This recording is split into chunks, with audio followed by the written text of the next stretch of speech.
কি বলেন? আমার মতো গোপীনাথ মোল্লা কোনো দুঃখ নাই। আমি চাই গৌর হরি যেন আমাকে নিয়েও যেন আমার আয়ুটা ওনাকে যোগ করে দেয়, উনি আরো পৃথিবীতে কিছু কাল বেঁচে থাকে।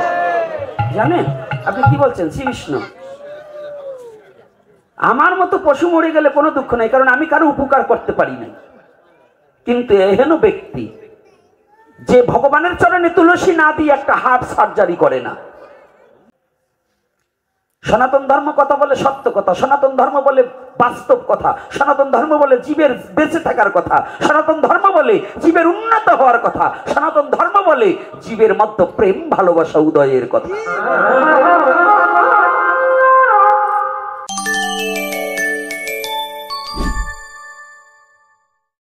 যদি আমার এই একটা কথা লড়তে পারেন তাহলে চৈতন্য চরিতামৃত নয়, মহাপ্রভু শিক্ষাষ্টক মিথ্যা হয়ে যাবে।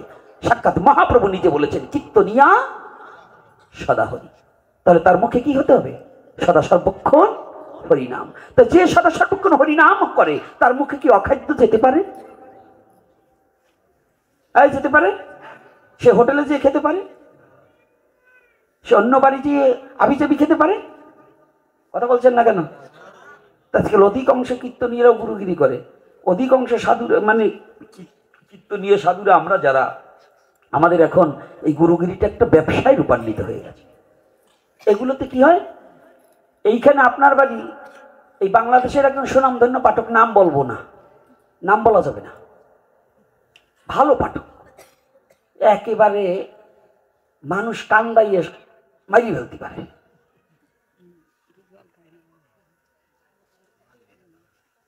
এই 14 রশি 8 রশি নাম শুনছেন না?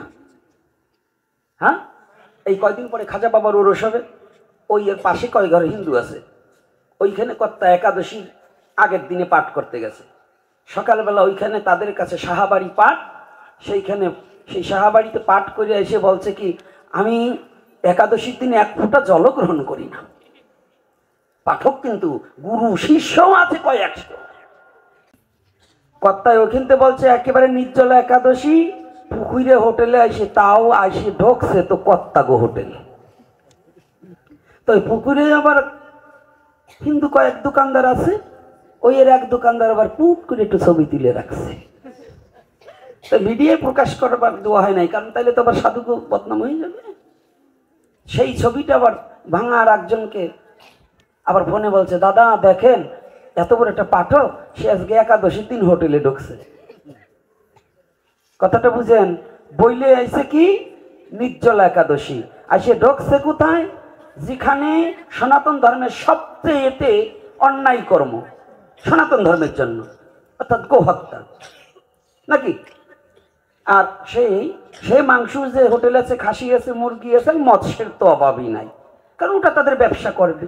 সেই হোটেলে ঢুকেই কর্তা কায়দা করে কাম সারিয়ে দিয়েছে। মানে ওই জায়গাতে ধুতি পরছিল, ধুতি তো আবার কাঁচা দিয়ে পরে না, কাঁচা দিলে তো আবার বেজাল খোলা পরে, কারণ অত খাইলে পরে আবার কাঁচা খুলতে করতে যদি দেরি হয়ে যায়, বুঝলেন না? এই জন্য কাঁচা ছাইরেই পরে ওগুলোয়, কাঁচা দিয়ে পড়বার চাই না, কারণ কাঁচা খুলতে জম্বের খাওয়া খায়। তো একাদশীর দিনে গুরুগিরি করিয়ে যারা ওই রকম খায়, ওগুলো বোঝেন না, ববের খাওয়া খায় আর সারবার সময় পাই নাকি। এই কাজ যারা করে বেড়ায়, এইগুলোর কাছে যেগুলো কানে ফোন এসে সেগুলোও তো পথভ্রষ্ট হবে, হবে কিনা বলুন? সত্য কথা বলবেন কি বাবা? কষ্ট পাচ্ছেন? এইরকম পাঠক মহল, কীর্তনীয় মহল এখন বর্তমান, যে আমার কীর্তন বন্ধ হয়ে গেলে, আমার ব্যবসা বন্ধ হয়ে গেলে আমি খাবো কি করে? তো যদি কিছু শিষ্য করে যাবার পারি তাহলে বসে বসে খাবার পারবো। এই হিন্দু জাতির মধ্যে এত বলদ জাত কোথাও নাই। এই বলদ জাতিগুলো কি জানেন? বাঁচে না, বিচার বিশ্লেষণ করে না যে কোথায় কি কাজ করব, পাইলেই হরি বল। এজন্য চরণ ধরে করি মানা। এই যে যে আজকে কথাটা বলছি, টিকিট কি অনাদি কয়েন 5 ফুট আছে, ভিসা রয়েছে 5 ফুট, মানে কি এই 3.5 হাত দেহটা। ভিসা কার কাছে? দয়াল গুরুর কাছে। যদি এই ভিসায় গোলমাল বাদে, ভিসা যদি না পানে শেষে, আপনি কি যেতে পারবেন ভারত কিংবা ইংল্যান্ডে? তাই গুরু যদি সঠিক গুরু নির্বাচন করে, যদি গুরুর চরণে আত্মসমর্পিত চিত্ত না করতে পারেন, তাহলে আপনার ভিসাটা কনফার্ম হবে না। আর যদি ভিসা কনফার্ম না হয় তাহলে আপনি রেলে করেই যান আর বিমানে করেই যান, সেই যেখানে যাবেন সেখানে যেতে পারবেন না। তাহলে যেতে হবে কি? আপনার যেতে হবে কোথায়? অজাগা কুজাগায়, তাই না?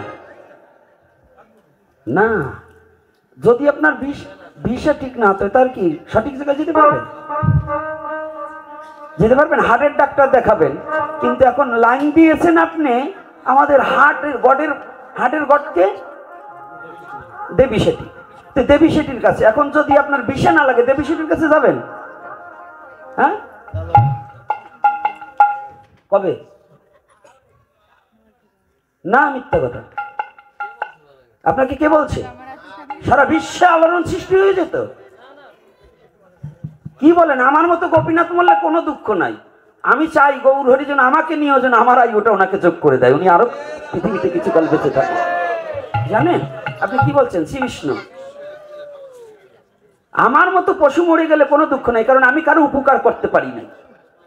কিন্তু এহেন ব্যক্তি যে ভগবানের চরণে তুলসী না দিয়ে একটা হার্ট সার্জারি করে না, ভগবান নারায়ণের চরণে তুলসী না দিয়ে কোনো রুগী দেখে না, দেবী সেটি জানেন? তার মর্ম জানেন? এই সন্ন্যাসী গোছেও তিনি কোনো অংশে কম নয়।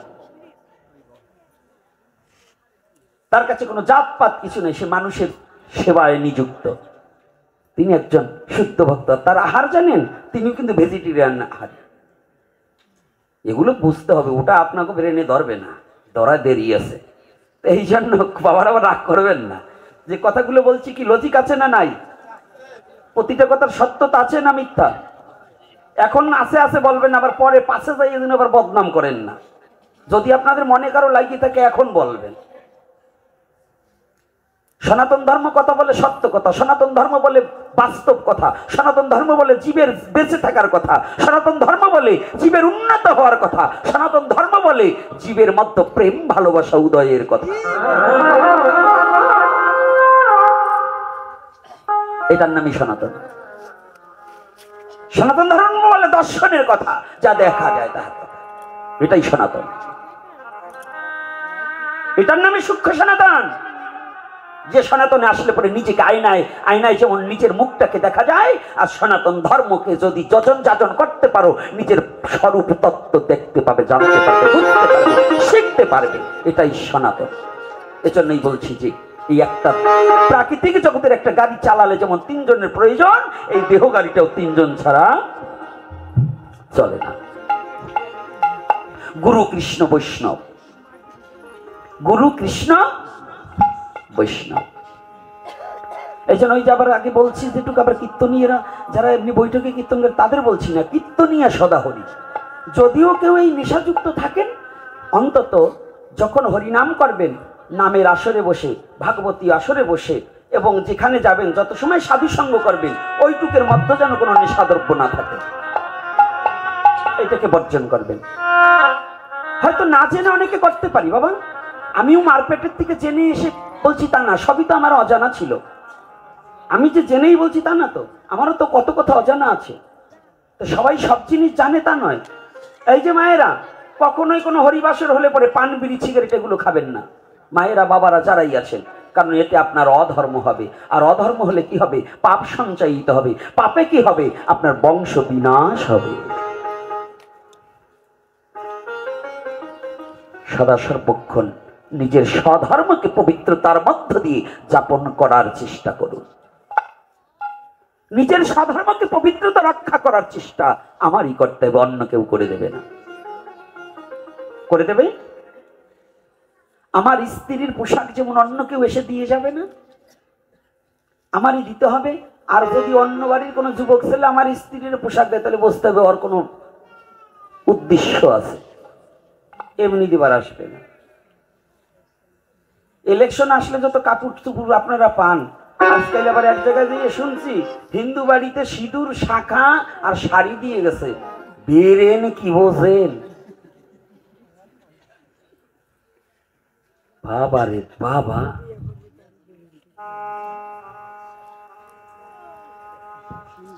ওই নবাব সিরাজদৌলার সাথে যেন ওকে মারার জন্য কি ছিল ওর নাম? আরে না, জগৎ সেটা সে কয়েনতে কি খায়, তো মির্জাফর, এই মির্জাফরের তো তীক্ষ্ণ ব্রেনেডের, যে হিন্দু পাড়ায় কায়দা করে আটকাইছে কি সিঁদুর দেয় আর শাড়ি দেয়। কখনো ভুলেও ইলেকশনের এই শাঁকা সিঁদুর ধরবেন না, সিঁদুর শাড়ি ধরবেন না, আপনার স্বামীকে পর্যন্ত বিক্রি করে দেওয়া হচ্ছে, আপনার ধর্মকে বিক্রি করে দেওয়া হচ্ছে। এগুলো কোনোদিন কোনো মা যেন এটা ধরবেন না। আপনি 500-1000 টাকার লোভে আপনাকে ওই দানের শাড়ি 500 টাকার শাড়ি দেয় না, 400 টাকা 300 টাকার শাড়ি, ওই 300 টাকার আর 20 টাকার এক সিঁদুরের কৌটো দিয়ে চিরজীবনের তরে আপনাকে ধর্মের কাছে ঠেকিয়ে দিচ্ছে না। এগুলোকে কখনো গ্রহণ করা যাবে। আপনার কতটুকু যে হরিনাম আমাকে দেবে সেটাই আমার গ্রহণযোগ্য। তাহলে আজকে কি গাড়ি যেমন ওখানে গেলেও দেখা যায় না ড্রাইভারকে, তাহলে উঠতে হয় কি, হেল্পার ডাকছে তোরা আয়, আপনার সিগন্যাল দিতে হবে, না হলে হেল্পার আপনাকে টেনে উঠাবে না। তবে কিছু কিছু হেল্পার ডেকে এই যাবে অমুক জায়গায় বলে না, তো এই প্রাকৃতিক জগতের কিছু কিছু সাধুগুরু বৈষ্ণব মহাপুরুষ আছে, তারা ডাকে তোমরা একটু হরিনাম করো, তোমরা একটু হরিনাম করো, বলে না। আজকাল হরিনাম দেওয়ার মতো বৈষ্ণব হারিয়ে গেছে। আজকাল বৈষ্ণব তো আপনার বাড়ি বৈষ্ণব সেবা দিলে বৈষ্ণবের ছড়াছড়ি, 23 পদ না হলে খাবো না অমুক না, কিন্তু এখন তো বৈষ্ণবী হারিয়ে গেছে। আগে বৈষ্ণবরা কি করতো, সকালবেলা এসে কি বলতো,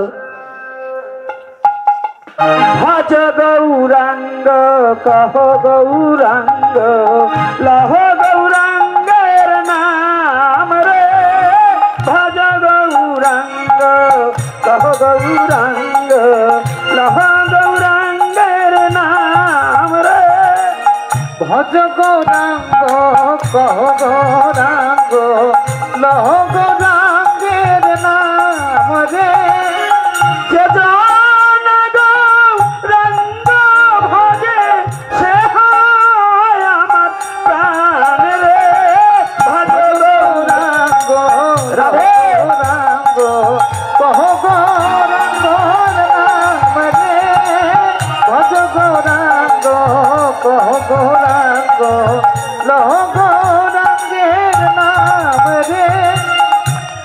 এখন আছে, এখন বলে এরা হেল্পার, তোমরা হরিনাম করো, গৌরাঙ্গের ভজন করো। এখন নেই, হারিয়ে গেছে সমাজ থেকে, এখন সমাজ থেকে হারিয়ে গেছে নগর কীর্তন, হারিয়ে গেছে ভোর কীর্তন। কি বাবা আছে, এখন করে না। ভোর বেলায় একজন বৈষ্ণবের মুখে হরিনাম শুনে মানুষ যদি জাগতে পারে, ওরে জগৎজি, বৈষ্ণবরা বলতো কি, প্রভাতে কৃষ্ণ নাম জীবের পরিত্রাণ,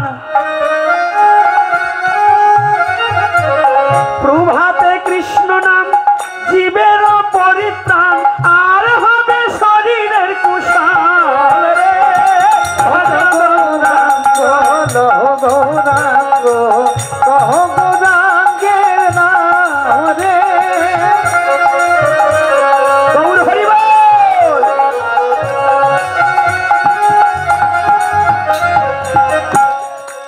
কি বলতো না, কি বলতো, প্রভাতে কৃষ্ণ নাম জীবের হবে পরিত্রাণ।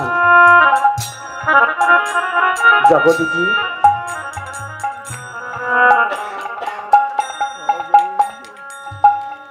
ও জগৎজি,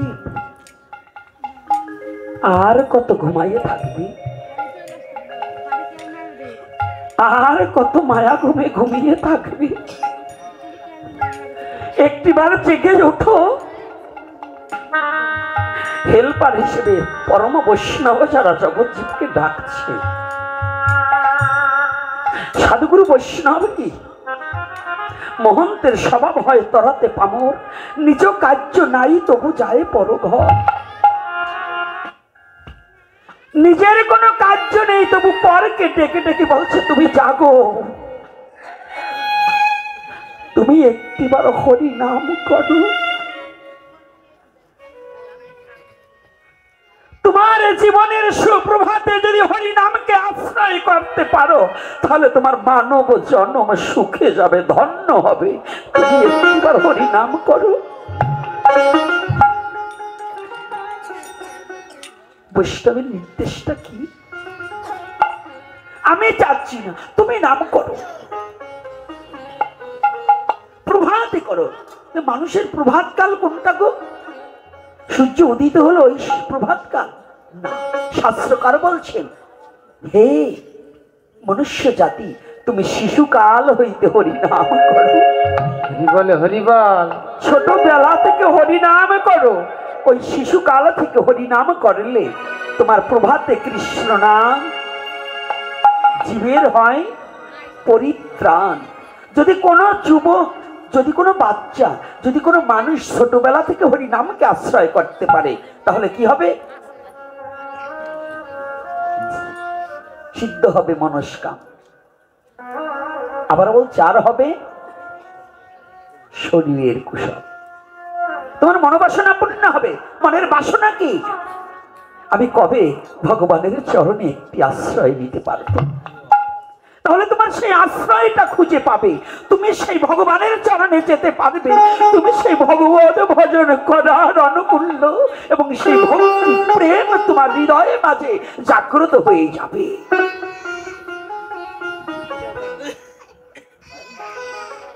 এই সাধুগুরু বৈষ্ণব যারা তারা ডাকছে, তোর আয়, তোর আয়, ছুটে আয়, একবার হরি নাম কর। আর গুরু হচ্ছে কি? ভিসা করে দিচ্ছে, যা। এই ভিসায় কোথায় যাবে? অমৃতাস্য পুত্রয়া, তোমরা যে অমৃত ধাম থেকে এই মত্তলোকে ছুটে এসেছিলে, আবার তুমি অমৃত লোকে ভগবানের গোলক ধামে যাওয়ার মতো যোগ্যতা অর্জন করতে পারবে। ভিসা দিয়ে দিলাম। এইবার এই গাড়িটা চালিয়ে নিচ্ছে কে? পরমাত্মা রূপে ভগবান। যদি পরমাত্মা দেহে না থাকে এই দেহটা অকার্য হয়ে যাবে, হয় কিনা? যত রূপবান, যত সুসজ্জিত থাকুক, যত আমরা সেজে গুজে বেড়াই না কেন, যত ধনাঢ্য ব্যক্তি হই না কেন, যত শাস্ত্রজ্ঞ ব্যক্তি হই না কেন, যদি পরমাত্মা দেহে না থাকে তাহলে কি জীবনের কোনো মূল্য আছে গো? আছে বাবা? যত বড় শক্তিমান পুরুষ হোক, যদি তার দেহে পরমাত্মা না থাকে সে চলতে পারবে? পারবে না। তাহলে কে চালাচ্ছে এই গাড়ি? দেহ গাড়িটা ড্রাইভারকে? পরমাত্মা রূপী ভগবান। পরমাত্মা রূপী ভগবান। এই বোধগম্য যতদিন পর্যন্ত আমার হৃদয় মাঝে জাগ্রত না হবে ততদিন পর্যন্ত আমাদের সার হবে আশার যাওয়া, কিন্তু কোনোদিনই গোবিন্দ ভজন আমার দ্বারা হবে না। আমার মোবাইলটা একটু দাও। মোবাইলটা ওইখানে আছে, না ওই পকেটে। মোবাইলটা আমার কাছে দিতে হবে।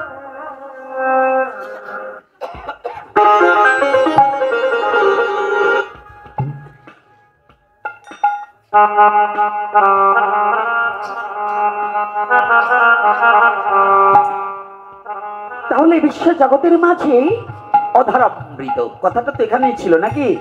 রাধে রাধে। এই অধরামৃত কথাটা বলার আগে আজকে একটু সার্চ করে যাই।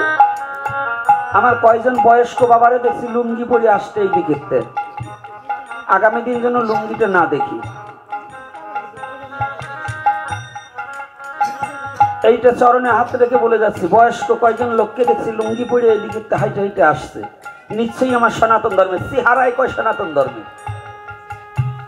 তাই চরণে হাত রেখে বলছি, আগামী দিন যেন এই লুঙ্গি পরা একটা লোক যেন ভিতরে না দেখি, সব কয়টা যেন ভদ্র হয়, অভদ্র বেশ যেন না থাকে।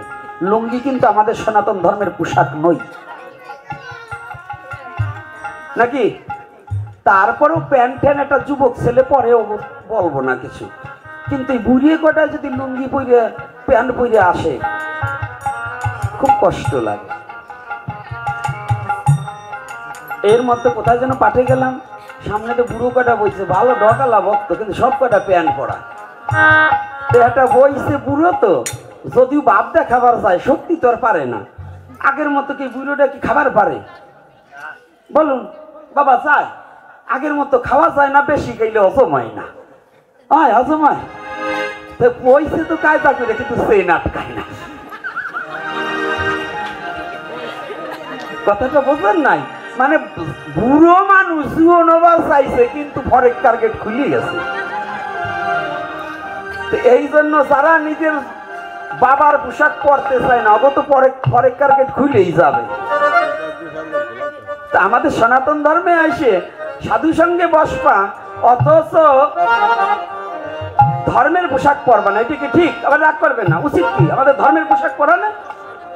কি বাবা, ওরা যুবক ছেলে, ওরা যা পরে পড়ুক, আমি ওদের কথা বলবো না। তবে যদি খালি ফাটা প্যান্ট দেই, তাহলে 14 গোষ্ঠী আটাই দেবো একটা। তো সাবধান, আজকে সময় প্রায় শেষ হয়ে আসতে চললো। আগামী দিন বেশি বেশি আলোচনা করবো নাকি? আগামী দিন কিন্তু টাইম বাধা থাকবে না, কারণ আজকে এমনিতেই ভক্ত কম। তারপরেও ভাবছিলাম যা তার চেয়ে ভালোই হয়েছে। আমি তো ভাবছিলাম এই ক্যামেরাম্যান কটা বুঝি ছাড়া আর কেউ পাবো না, তাই এখন তো দেখি যে না, অনেকই হয়েছে, এখন অনেক পাইছি। আমার প্রথম ভয় হয়ে গেছিল, যখন ওই দিকে যাই ওই ক্যামেরা গুলো কয়টারে দেখতে পাই, আর কয়টারে পাই না। তো এই ক্যামেরাম্যান কয়টা ভাবলাম যে আজকে কপালে কি এই আছে নাকি, তা দেখি না, মহাপ্রভুর ইচ্ছায়, প্রভুর দয়া হয়েছে, আস্তে আস্তে আমার যুবক বাবারা সব চাইতে আইছে। আজকে বুড়ো কয়টার চেয়ে যুবকরা বেশি। এজন্য আমার বাবাদের প্রতি আমার বিনম্র শ্রদ্ধা থাকলো, এই শ্রদ্ধা জ্ঞাপন করছি এজন্যই যে তোমরা বাবা এসেছো। আজকের দিনটা তোমাদের ড্যান্সে যাওয়ার কথা ছিল, আজকে একদিনে এক গুলিতে 3 বক মরে গেছে। পহেলা ফাল্গুন, আবার আজকের গোলাপ ফুলের সরাসরি বলবো না, যে কি জানি বলে, হ্যাঁ কি বলে, ভালোবাসা দিবস। জীবনেও বাসাটা করছে নোংরা, পাখি পক্ষীতে পাইখানা করে বাসাটারে নোংরা করিয়ে দিছে। ও আবার আজকে ভালোবাসা দিবস, এটা কি বলে জানো? Balance time. ওরে বাবা, শ্রাদ্ধ তত্ত্ব সম্পর্কে পুরোহিত দর্পণে কি বলেছে এবং এ বিষয়ে আপনার মতামত কি? এক ব্রাহ্মণ বলেছে মতুয়ারা নাকি ভণ্ড, এ বিষয়ে আপনার মতামত কি? বাবা, এই সমস্ত প্রশ্ন আমারে না করাই ভালো। আপনার বিবাদ সৃষ্টির দরকার নাই। ভণ্ডকে, যার ভাণ্ড ভালো সে, ও বলছে ভণ্ড বলুক, যার ভাণ্ড ভালো সে ভণ্ড। আমারও তো কত সময় বলে, আমারে যে বলে না তা ভাববেন না, এটা কোনো কথা না। আর পুরোহিত তর্পণের সম্বন্ধে এই কথা না বলাই ভালো, বিভেদ সৃষ্টি করবার আমি চাই না। আর দ্বিতীয়তে আমাকে এই ধরনের প্রশ্ন না করাটাই ভালো। আপনারা জানেন এই বকাবকি করতে করতে এই কয়েক বছর গেল, আজ আমারে চেতান কেন? নিজেদের চরিত্র ভালো করেন। ওই বাউন তো দূরের কথা, বাউনের বাবা বলতে পারে নাকি ভণ্ড? যে ব্রাহ্মণ বলছে ভণ্ড, ওর কি ঠিক আছে নাকি তাই একটু আতাই দেখবেন তো, ও একাদশী করে কিনা, ও মুরগির ঠ্যাং খায় কিনা, ও ধুতি ধুয়ে প্যান্ট পরে কিনা। যে বলছে যে অমুক ভণ্ড, যদি আপনি প্রকৃত মতুয়া হন তবে 4টে চুলদারি রাখলেই মতুয়া নয়। আমার ঠাকুরের আদর্শ মানতে হবে, কাঁচা দিয়ে ধুতি পরতে হবে, হরিনাম করতে হবে, সবাইকে সমজ্ঞানে দেখতে হবে, পর স্ত্রীকে মাতৃজ্ঞান করতে হবে, প্রত্যেকটা জায়গায় হরিনাম প্রচার করতে হবে এবং নিজের চরিত্র পরিবর্তন করতে হবে। যদি এই স্বভাব আপনার মধ্যে থাকে, আপনি মতু, আমি প্রণাম করি, আপনি বৈষ্ণব হতে পারেন, আমার কোনো বিবাদ নেই। কিন্তু যে ব্রাহ্মণ আর একজনকে ভণ্ড বলে, কিংবা আপনিও যদি কাউকে ভণ্ড বলেন, আগে দেখুন আপনাদের নৈতিক চরিত্র কতটুকু ঠিক আছে। যদি আপনার নৈতিক চরিত্র ঠিক না থাকে, তাহলে আপনি মতুয়া হতে পারেন নাই। আর যদি সেও ব্রাহ্মণ হয়ে যদি প্যান্ট পরে ঘুরে বেড়ায়, ধুতি পরে না, মাথায় শিখা নাই, মুরগির ঠ্যাং চাবায়, ওই রাস্তার মাঝে প্যান্ট খুলে ফেললেও তাতে পাপ হয় না। কি রাগ করছেন নাকি আমার কথা? এই বাবারা, রাগ করছেন নাকি? আমি মিথ্যা বলছি? নিশ্চয়ই মতুয়া এখানে 2-1 আছেন। আমি কোনো মতুয়াকে বলছি না। মতুয়াকে নামে প্রেমে মাতোয়ারা, সে কৃষ্ণ নামী হোক, হরি নামী হোক, গৌর নামী হোক, নামে প্রেমে যিনি মাতোয়ারা তিনি মতুয়া। তো যদি আপনি মতুয়া হন, নামে আগে মত্ত হতে হবে। আর যদি নামে প্রেমে নাম আইতে খালি ডাঙ্কা বাড়িয়ে জাকি দেবেন আর পরের নিন্দা চর্চা করিয়ে বেরোবেন, তাহলে আপনারও কপালে দুটি দেওয়া দরকার। বাবা রাগ করবেন না, কিন্তু কথা কি মাল্লিজ্য বলছেন কি বলুন? সনাতন ধর্ম কাউকে হিংসা শিখায় না, সনাতন ধর্ম কাউকে নিন্দা করা শিখায় না। সনাতন ধর্ম সাম্যবাদের ধর্ম। তাই সে ব্রাহ্মণই হোক, আচরণ যদি ভালো না হয় সে ব্রাহ্মণও না, বৈষ্ণবও না, মতুয়াও না। আগে চাই কি ভদ্র হওয়া, ভক্ত হও পরে। যদি তুমি ভদ্র না হও তাহলে ভক্ত হতে পারবা না। ব্রাহ্মণও নাই, চণ্ডালও নাই, ভগবানের কাছে ভক্তই শ্রেষ্ঠ। ভগবানের কাছে কে শ্রেষ্ঠ? ভক্ত। সে যে কুলে জন্ম হোক, যে মতপথেরই হোক, যদি ভক্ত না হও, বিভক্ত হইলে তুমি ভগবানের আপনজন হতে পারবে না। আর যদি তুমি ভক্ত হও, ভগবানকে ডাকতে হবে না, ভগবানই তোমাকে ডেকে নেবে। জয় নিতাই গৌর হরি বল। ডাকবে না ভগবান? তো ও বিষয়ে আমার চেতাইও না বাবা। এমনি বলতে বলতে আমার মুখ গেছে এখন ব্যথা হয়ে, আর ডাইরেক্ট হয়ে গেছে। এই জন্য একটু দিলাম, যদি কোনো কথা থাকে কালকে লিখে দিও। আজকাল বেশি জ্বালাইও না বাবা, আমিও তোমাকে জ্বালাবো না, তোমরাও আমারে জ্বালাইও। যদি কিছু জানার থাকে আগামী দিন একটু লিখে দিলে পরে চেষ্টা করবো দু চার কথা বলার। যদি গৌর হরি করুণা করে আমার এই কণ্ঠে এসে বসে যদি তিনি কিছু বলান, আমার যোগ্যতা নাই কোনো কথা বলার। আর কি যোগ্যতা আছে? সে ইচ্ছা করে প্যারালাইসিস করে এখন আমার মুখটা বন্ধ করে দিতে পারে, পারে কি না? এ ক্ষমতা ভগবানের আছে কি না? তাহলে এটাই, যাহা বলান তিনি বলান, যেভাবে চলছে তিনি চালাচ্ছেন। তাহলে অধরামৃত, বৈষ্ণবের মুখের অধরামৃত কি? এই গুরু মুখের অধরামৃত কি? পাঞ্চাবাই, ওই এক গ্রুপ আছে, গুরুকে পাঞ্চাবাইছে, সুরভি জর্দা দেশে, বাবা জর্দা দেশে, একটু গ্রান্ট হচ্ছে পাঞ্চাবাই, রস টস কিছু নাই। সর্ষে ঘাইনি দিলে যেমন তৈল এক জায়গাতে পাইবে, আর ওই খোল এক জায়গাতে আর এক জায়গাতে পাইবে। তো গুরুদেব চাবাইতে চাবাইতে ওই রস তৈল খাইয়ে ওই খোল বাইর করে দাও, এবার অধরামৃত হিসেবে চাইতে চাইতে খায়। ওরে গুরু শিষ্য রে কি ভক্তি! এই হলো এক নম্বর, একেবারে যত নোংরা হাইজলেমি কাজ, তাই গুরু অধরামৃত হচ্ছে, ভক্তের কর্ণ দ্বারা হৃদয়ে প্রবেশ করবে। গুরুর মুখের অধরামৃত হচ্ছে, হরি কথা প্রকাশ করবে, ভক্ত বসে বসে শ্রবণ করে নয়নের জালে ভেসে ভেসে অধরামৃত আস্বাদন করে মানব জীবনের পরিপূর্ণতা লাভ করবে। তাই বলছে অধরামৃত।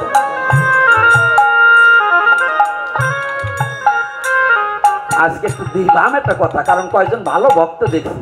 আজকে একেবারে একটা সত্য কথা বলি, 7,000, 8,000, 10,000 লোক হয় আমার প্রোগ্রামে, কিন্তু আজকের যে বসাটা বুঝলাম না। কালীনগরের ভক্তরা, এই রূপবতের ভক্তরা খুব ভালো, কারণ মা এদের ডাইন পাশেই দেশে।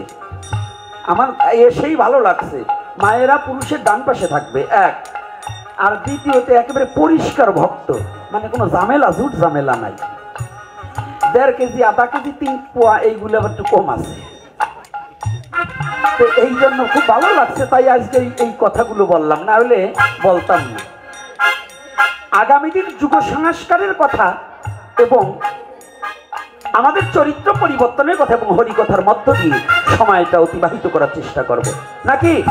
আগামী দিন কারা কারা আসবেন একটু হাত তুলুন তো। রাধে রাধে। আমি কিন্তু হাত তুলি নাই, মানে কি আমি আসবো না? হ্যাঁ, আমি আইসে গেছি তাই না, আবার রাত্রি যাইতে দিতেও পারে, আবার প্রভু ইচ্ছা করলে এখনো নিয়ে যাইতে পারে, তাই না? তবে আমি হাত উঁচু করিনি, এর কারণ আছে। যদি গৌর হরি কৃপা করে আমাকে আনে তবে আসবো। যদি গৌর হরি আমাকে আনে করুণা করে কৃপা করে তবে আসবো, আর যদি তিনি না আনে তাহলে তো আমি আসতে পারবো না। পারবো? তাহলে আজকে আলোচনার বিষয়টা ছিল কি? সুখ মুখে অধরামৃত আস্বাদন করলেন। কে আস্বাদন করলেন? মহারাজ পরীক্ষিত। কিন্তু এই অধরামৃত আস্বাদন করে তার লাভ হয়েছে কি? তার ক্ষুধা নামক রাক্ষসটা মরে গেছে। তা আমাদের হরিকথা শ্রবণ করলে কি হবে?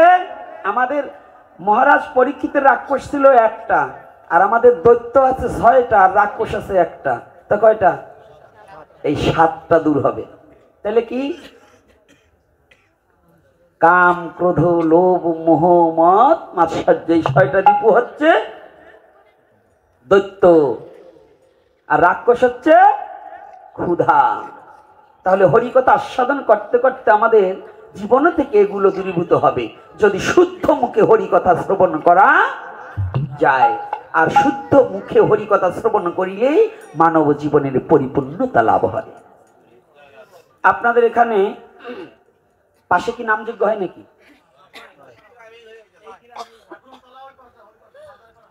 বাজারের পাড়া।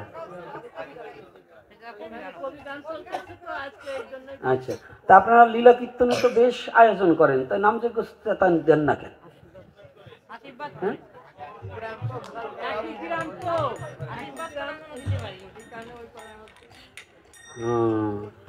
তো একই গ্রামে তো এক হাড়িতে রানলেই হয়, এই এত হাড়িতে রানদেন কেন? কি এক হাড়িতে রান্না করলে হয় না? খান এক হাড়িতে। এই একই গ্রামে সমাজ কি একটা আছে? সমাজও কিন্তু এক নাই। তবে আপনাদের এই রূপপাতের একটা ভালো জায়গায়, কারণ যেখানে হরি ঠাকুরের জন্ম, হরি ঠাকুর আছে না পাশেই, তো উনি তো একজন ভাগবত রসসুধাকর। আমার জীবনের অনেক আগে থেকে ওনার ভাগবত শুনতাম। এখন কি আলোচনা করেন না বসে পড়ছে? হ্যাঁ, প্রাণগোপাল চক্রবর্তী, উনি তো খুব সুললিত কণ্ঠ ছিল, একসময় কাঁপিয়ে দিত। হ্যাঁ, কীর্তনেও খুব খুব পটুতর ছিল, খুব ভালো ছিল। হ্যাঁ, লোকের খুবই ছিল। তবে গৌরহরি ওনার মতো লোককে আরো কিছুদিন দীর্ঘ আয়ু দেখ, জগতে কল্যাণ করাতে হরিকথা প্রচারের জন্য সুযোগ করে দেখ। উনি একজন আমার বয়োজ্যেষ্ঠ জন, আমার শ্রদ্ধাভাজন জন। ওনাদের আমারও একজন গুরুই আমি বলি, কারণ উনি আমার গুরুর মতোই, তো উনি আমার পিতৃতুল্য। ওনার অনেক ভালোবাসা পেয়েছি, এবং ওনার অভিমান অহংকারটাও একটু কম। ব্রাহ্মণ কুলে জন্মগ্রহণ করে ওনার অভিমানটা খুব কম, কারণ উনি আমার মন্দিরে পাঠ করেছে অনেক আগে, তখন আমার ওই পাগলটা ছোট, মনে আছে তো বাবা? উনি আমার মন্দিরে পাঠ করেছে খুব, মানে আমার তখন ওনাকে দুটো সেবা দেওয়ার মতো যোগ্যতা নেই, খুব অভাব আমার। সেই অভাবটাকেও উনি উপেক্ষা করে যা দুটো লবণান্ন যা হয়েছে সেটাকেই উনি গ্রহণ করেছে কৃপা করে। জয় শ্রী রাধে। আপনার পিছনের দিক তাকাবেন না, কথা বলবেন না, ছোট। তো এইবার আপনারা যারা অধারামৃত আস্বাদন করেছেন, আজকে এই কথাটা আমাদের একাগ্রচিত্তে আস্বাদন করতে হবে যে ভগবানের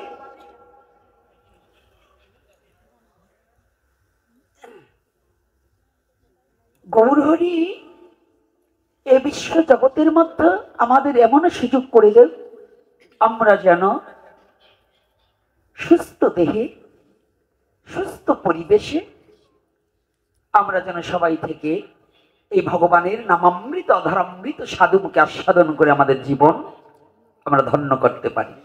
তাই তো আজকে রাত্র যতটুকু হয়েছে আর যাব না, কারণ